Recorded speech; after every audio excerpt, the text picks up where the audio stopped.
السلام علیکم ورحمۃ اللہ وبرکاتہ۔ محترم ناظرین، آج 22 جون 2022 بروز بدھ کی بڑی اہم خبر آپ سے شیئر کر رہے ہیں۔ دیوبند میں این آئی کی بڑی کارروائی، مدرسے میں زیر تعلیم روہنگیا پناہ گزین طالب علم کو حراست میں لیا، عدالت میں پیش کرنے کے بعد اپنے ساتھ لے گئی ٹیم۔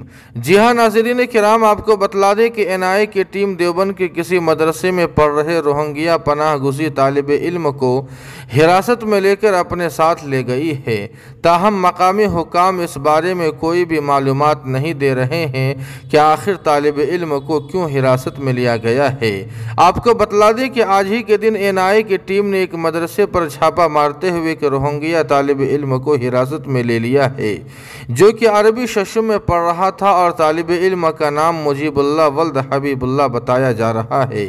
آپ کو بتلا دیں کہ این آئی کی ٹیم نے جس طالب علم کو حراست میں لیا ہے وہ گزشتہ 1 ماہ سے دیوبند میں تعلیم حاصل کر رہا تھا۔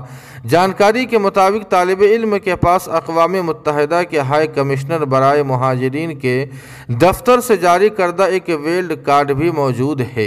بتایا جا رہا ہے کہ حراست میں لیا گیا طالب علم شہر کے محل میں کرائے کے مکان پر رہتا تھا۔ این آئی کی ٹیم نے وہاں پہنچ کر تفتیش کی اور حراست میں لیے گئے طالب علم کو پوچھ گچھ کے لیے اپنے ساتھ لے گئی ہے۔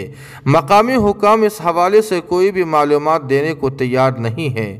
ٹیم حراست میں لیے گئے طالب علم کو دیوبند کی عدالت میں پیش کرنے کے بعد اپنے ساتھ لے گئی ہے۔ ناظرین کرام، دعا فرمائیں کہ اللہ پاک مسلمانوں کے ساتھ عافیت کا اور رحم کا معاملہ فرمائے۔